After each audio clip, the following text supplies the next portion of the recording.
Ladies and gentlemen, boys and girls, children of all ages, welcome to the channel World of Wrestling here today to discuss about pay-per-view of the week, episode number 1.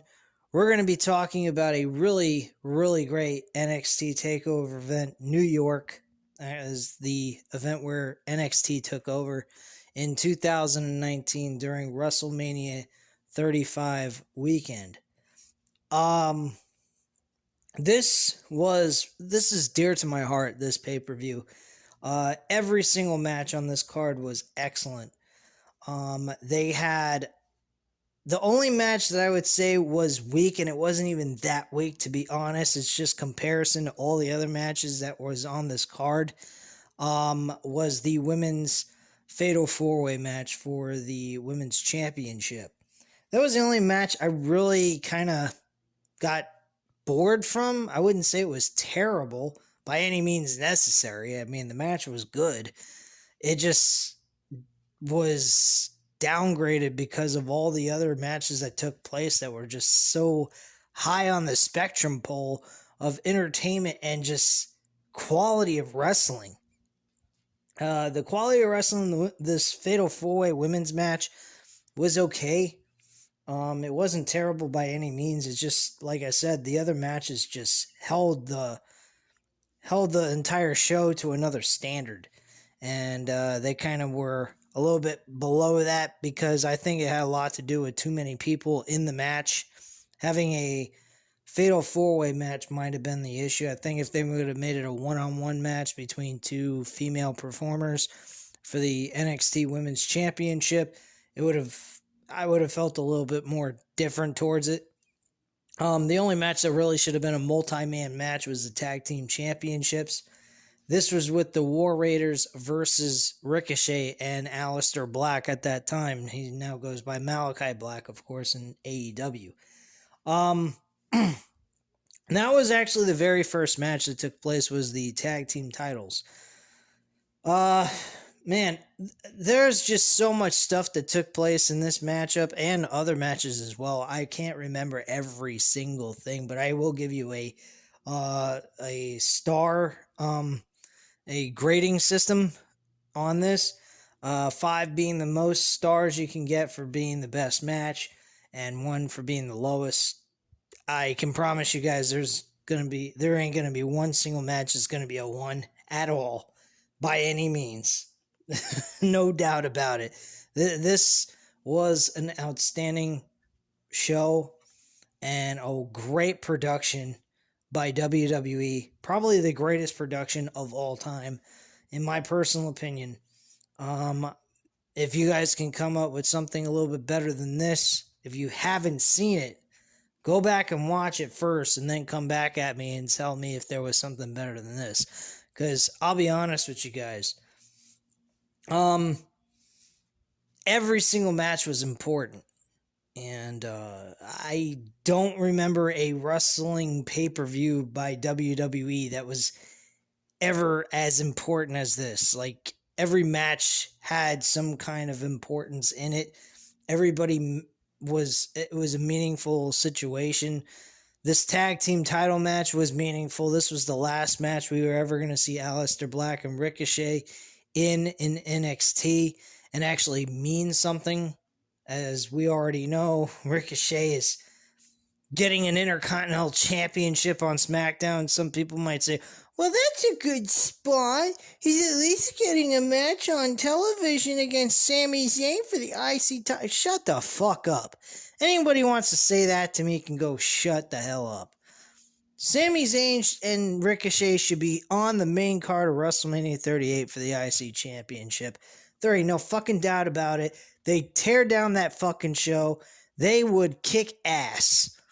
And they would be the best match you could start off the fucking show with. Those two guys would do like what WCW's Cruiserweight division did in WCW. Plain and simple.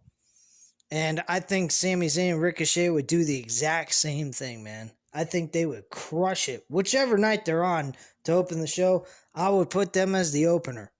Bottom line, because I know damn well they could put on a great match. 15, 20 minutes easy. But This performance by Ricochet, Aleister Black, and the War Raiders was excellent. I'm giving this a 4.5 out of 5 stars easily with no problem at all. And I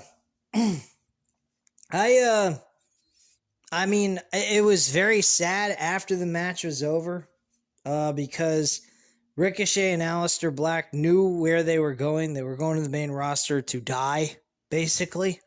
Ricochet is already you might as well say Ricochet is dead, practically. And Aleister Black, on the other hand, well, he's on AEW, and I was impressed with his run with them, but lately with this House of Black, it ain't working for me, man. It really ain't. Maybe other people, they like it, and that's terrific, and I'm happy for them that they find entertainment out of that. I'm not saying that in any means necessary is AEW burying Malachi Black in any sense of the word, but my overall feelings towards his new gimmick with this House of Black, I'm not really feeling it. I just don't get any kind of entertainment value out of it. I liked him as a singles competitor in AEW when he was tearing it up with Cody Rhodes, and that loss with him really kind of, made me feel different. I mean, I didn't like Cody winning that match against Malachi Black. I don't even think the match should have taken place again, but whatever. But yeah, War Raiders did an excellent job. If you guys aren't familiar with the War Raiders are now known as the Viking Raiders. And, oh God almighty, what a fucking joke they've done to the War Raiders. Man, have they teared them apart in WWE. At least on the main roster, I should say. But yeah, this was a really entertaining matchup. Ton of action. Very close pinfalls, nonstop throughout this entire match, and a great way to open up the show. The next match was Matt Riddle versus Valetine Dream for the North American Championship. Folks, I only wish there was no situation with Valetine Dream that took place in his personal life. His career is, I would assume, dead. I think he's also announced that he will never be coming back. He won't ever come back to pro wrestling in any capacity. He doesn't think anyone will even hire him based of the comments that were made and the accusations that were made about him and what he was doing in his personal life with a little young kid. Supposedly doing some inappropriate things that really shocked the hell out of me. I don't know what the hell he was thinking, but whatever. Hope that wasn't true. I hope that was false accusations, but I don't know why a kid would do something that fucking horrendous and making a false accusation, so I'm assuming he actually did it. But doesn't really matter. He is no longer part of the pro wrestling world. But that match, man, I'll tell you one thing. Valetine Dream's career may have ended quick, but damn, did he do a great match with Matt Riddle. This was an excellent fucking mid-card championship match. That if you took the world championship off the card completely and put Matt Riddle and Valetine Dream and put that as the main event, I would have been totally fine with that. What a fucking match these two men put on. Again, this is a 4.5 out of 5 stars. Easily. I mean, easily. These guys tore each other up. Rough shots all over the place. This is the Matt Riddle.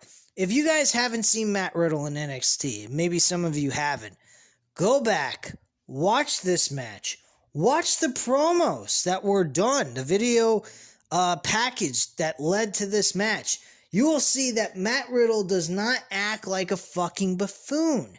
This is the Matt Riddle I want to see on my television on a Monday night, or a Friday night, depending on what show he's on. That is what I want to see. I don't want to see no fucking goofball that goes ahead and makes him come across like a fucking spoof pothead idiot. I mean, this looks like if Rob Van Dam was playing a fucking this is like a spoof on Rob Van Dam. If Rob Van Dam act like this is ridiculous. I just do not like the gimmick that Matt Riddle has become in WWE, and I'm hoping that the match that he has with Randy Orton will change that character and make him turn into a serious role. Because Matt Riddle in NXT was a very serious role. Yeah, he had his moments where he was trying to be funny and entertain the audience, and that's okay. I don't have a problem with him having a sense of humor. I'm not saying get rid of the sense of humor completely, but spend more of your time being serious when it comes to being a winner and less of your time being a fucking idiot.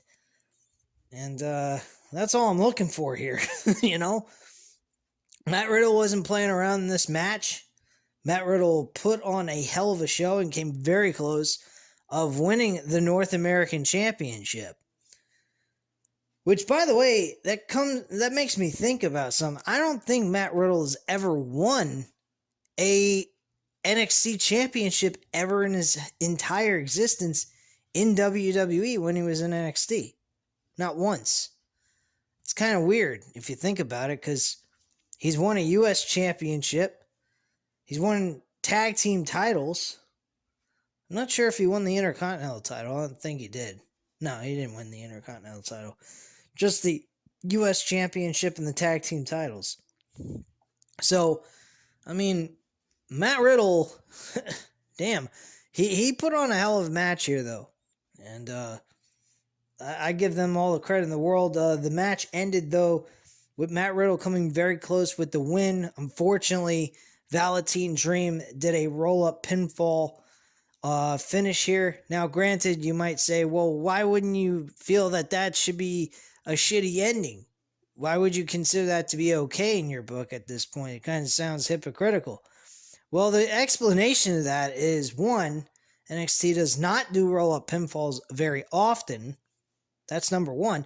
Number two, this match went on for almost, I think, 30 minutes. A total of 30 minutes.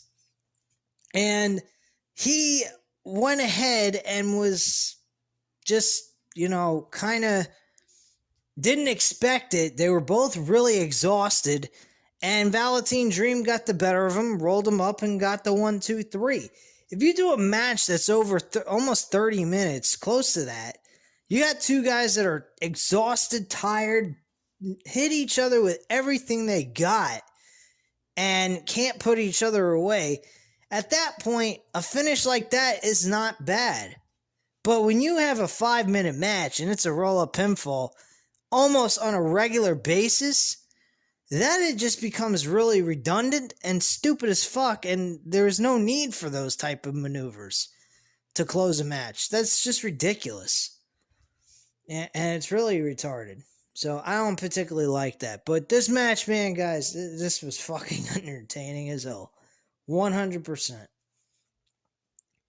The next match after that was the UK Championship between Walter and Pete Dunne. Holy fuck. I've seen Walter's matches. I swear to you guys. I've seen Walter's matches with a lot of guys. He's had historical matches. A lot of people rave about his NXT UK takeover matches he's had. And people have enjoyed it and thought it was really entertaining. Great work by Walter and whoever he faced in that match. Very physical. This match, whoa. This match, I think, was probably the longest, maybe NXT World Championship with Adam Cole and Johnny Gargano may have rivaled that in the time, but my goodness, these two guys killed each other. I mean, they fucking annihilated each other with chops, forearms to the skulls. I mean, they really killed one another to the point of nauseam.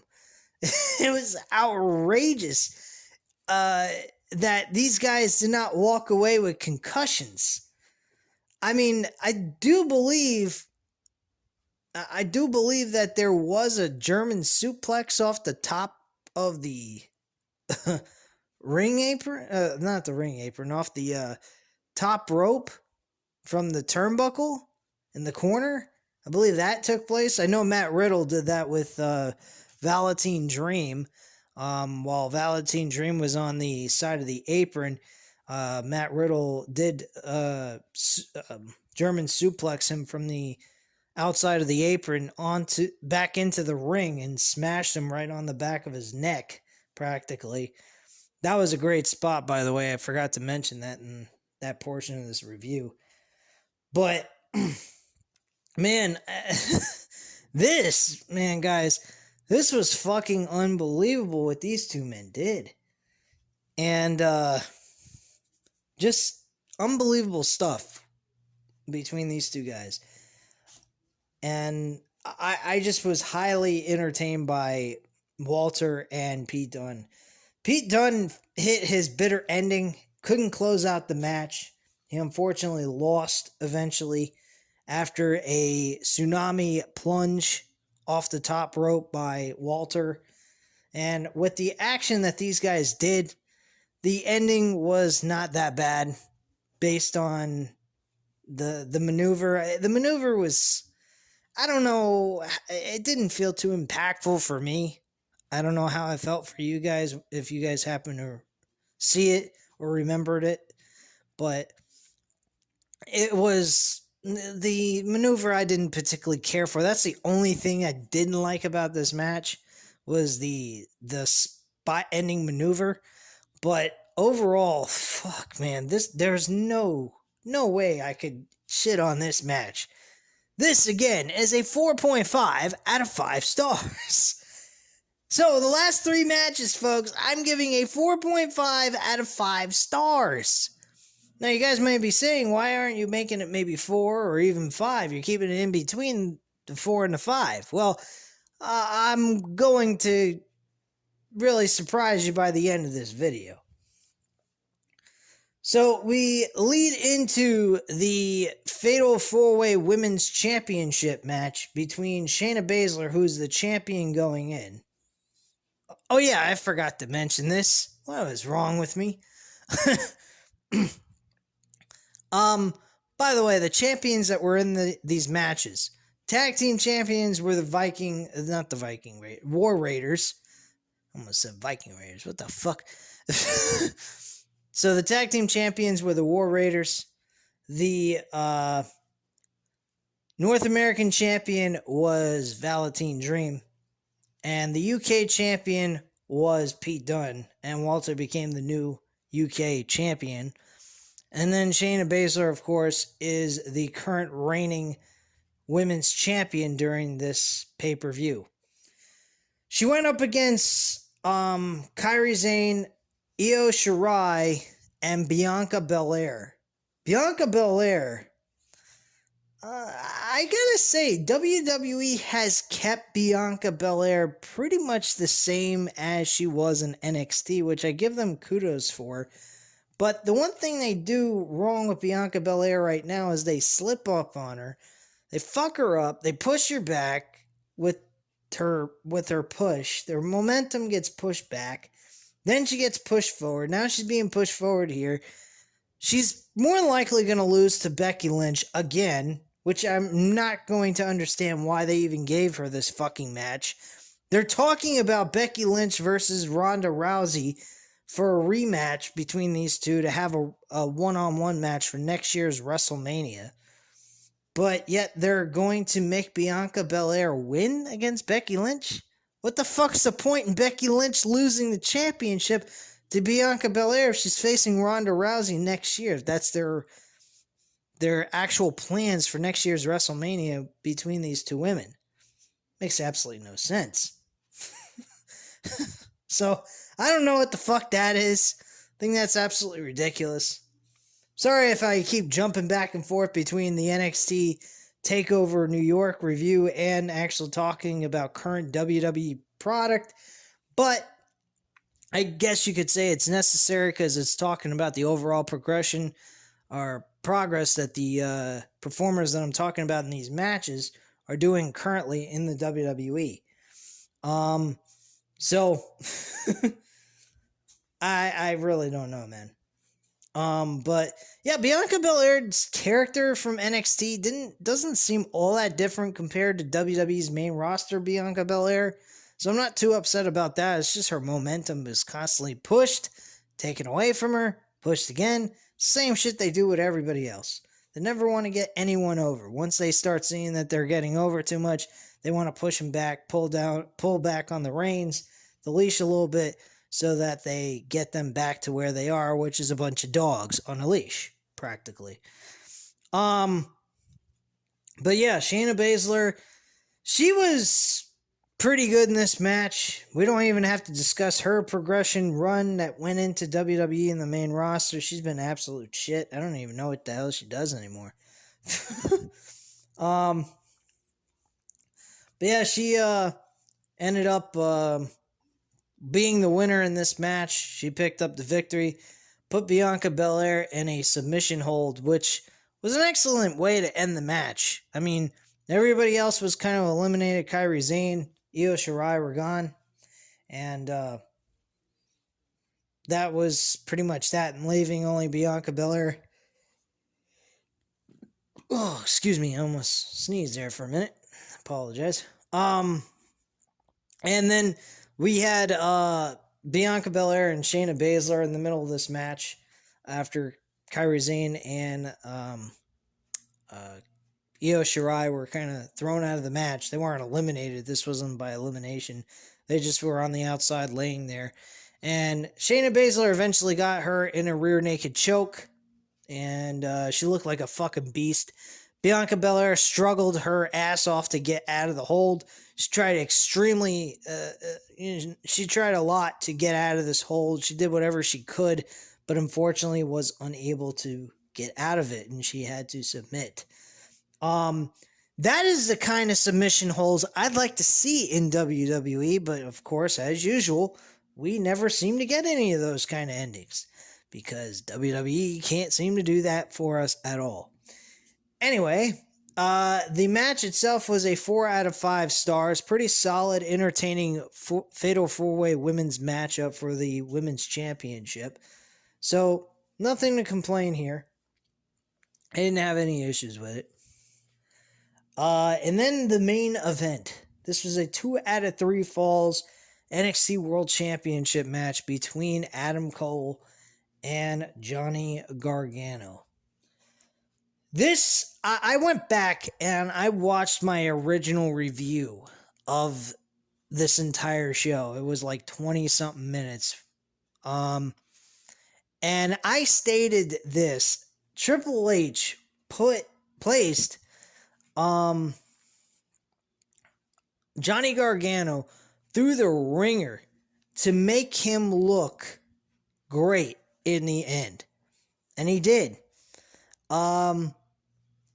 I even went on record to say this was probably better than any Stone Cold Steve Austin moment, or when he was with Bret Hart at WrestleMania 13. Now, I may have been marking out on this, possibly. Some people would debate that with me. I totally understand. When I went back and heard what I said, I kind of think I was marking out a little too much for this match. But I'd have to say it was right up there. This was definitely a WrestleMania type of moment. Would I say it's even better than Daniel Bryan? Yeah, I do. I would go on record to say that. I said that in the original review of this event.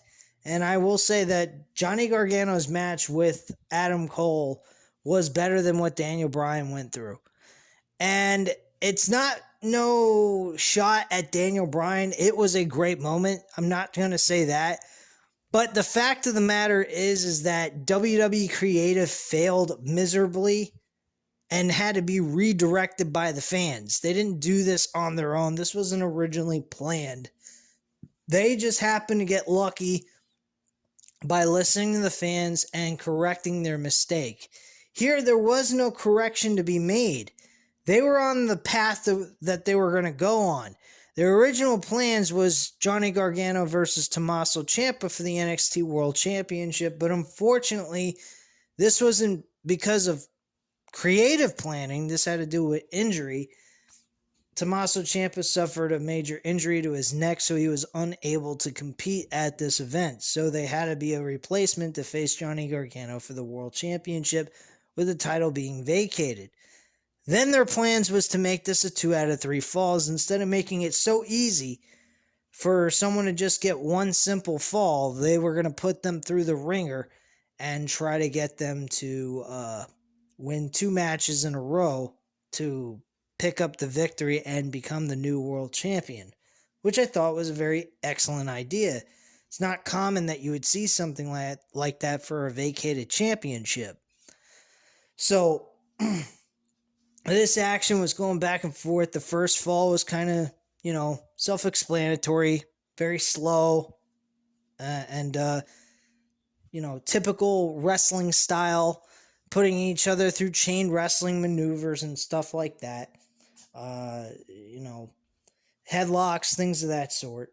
And then eventually it led to the last shot by Adam Cole to close out the first pinfall. So he gets the win. I think that first pinfall was in about 15 minutes within the match. It took that long. It was as if you were watching a full-length matchup between two guys in just a one pinfall situation. So the match ended with that pinfall for the first one. Then we move on to the second pinfall or submission. And Johnny Gargano, he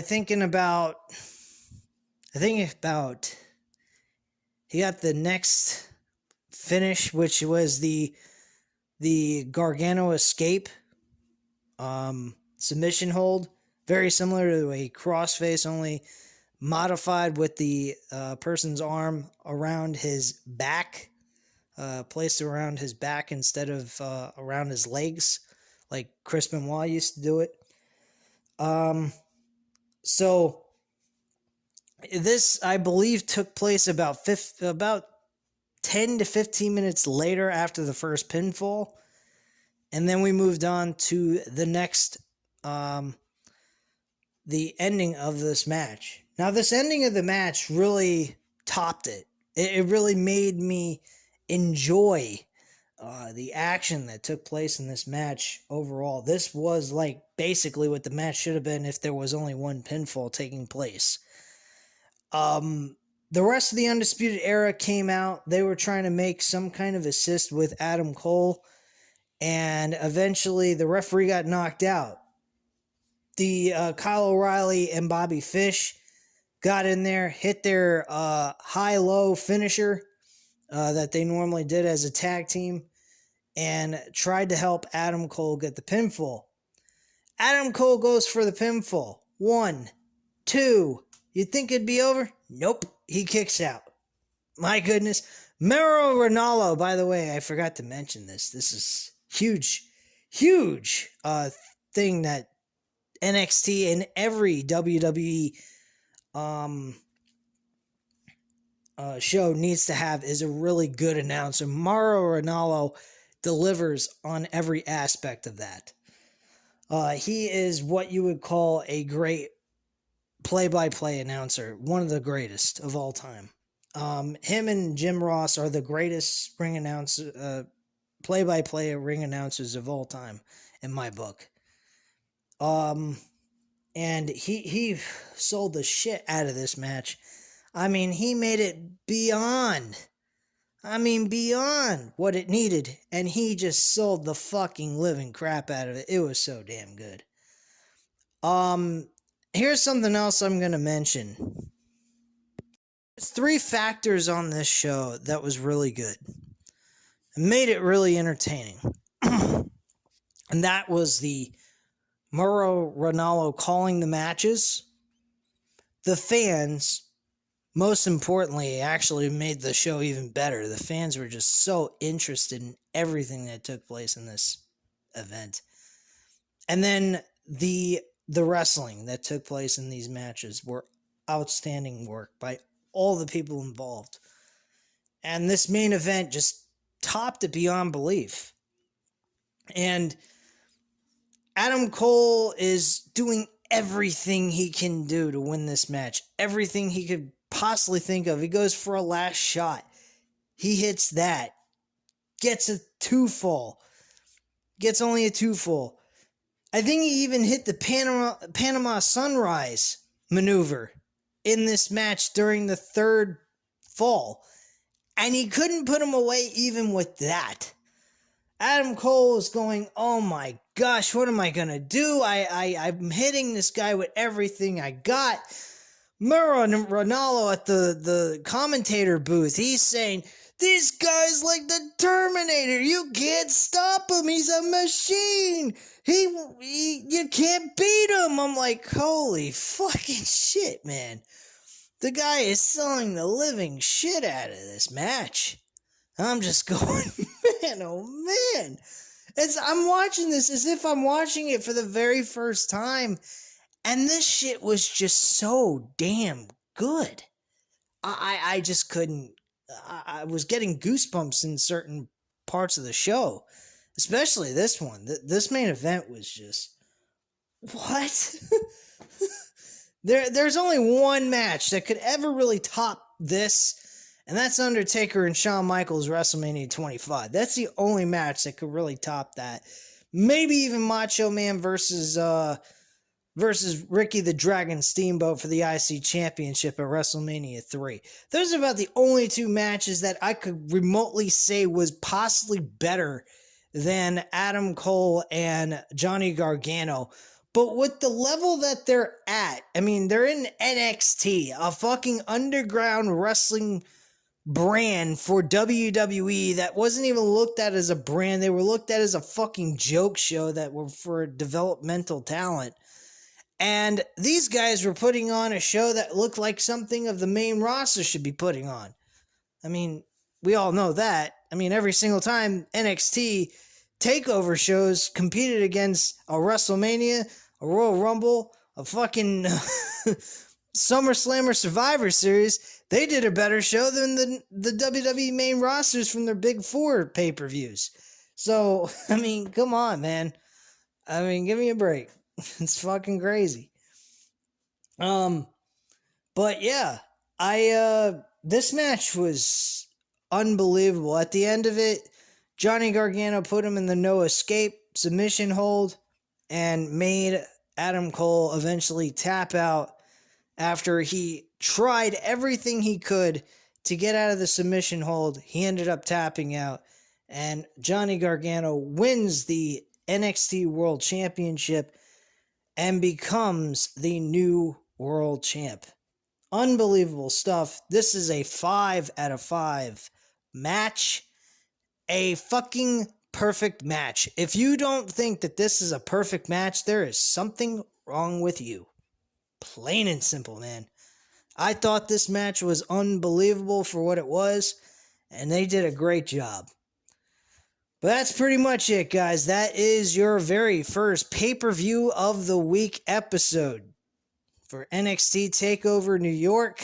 I will be back next Monday for this series for December to Dismember. Yes, I'm going to do December to Dismember. This is going to be a huge rant video. One of the worst fucking WWE produced pay-per-views of all time, except maybe a few others, like Battleground of 2017, which I am not going to cover, ever, on this channel.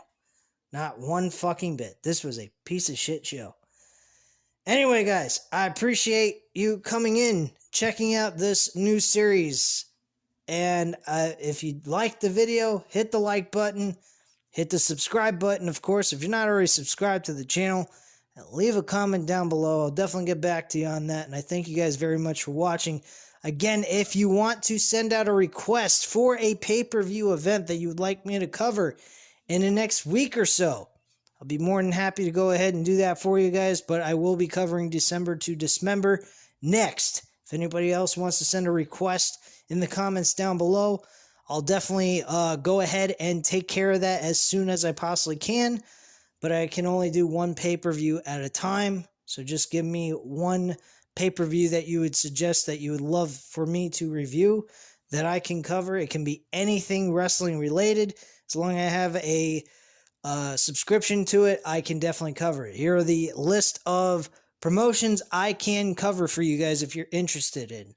That is TNA/Impact Wrestling, WWE, NXT, AEW. Trying to think of the other promotions. Oh yeah, ECW and WCW I can definitely cover as well because they're on Peacock along with the WWE network shit. So if you guys want me to cover some really old school wrestling from back in the 80s, 90s, or early 2000s, I'll be more than happy to do that as well. I would prefer doing those than doing anything WWE main roster type bullshit from modern day era. But if you guys want to hear a good rant coming out of me, you're more than welcome to offer a shitbag pay-per-view like December to Dismember, which my friend happened to be so kind to me to suggest that I should watch that so I can shit on it on this channel. And I know how you guys enjoy rants, so I don't mind giving you guys the rants. As just sitting through it is the painful part. Doing the review is not. That's the fun part. But anyway, guys, appreciate you guys watching. Hope to speak to you again soon. Leave any comments down below about your suggestive pay-per-view you'd like me to cover next after December to Dismember, and I'll get back to you on that. Thank you guys again for watching. Have a great night. Bye.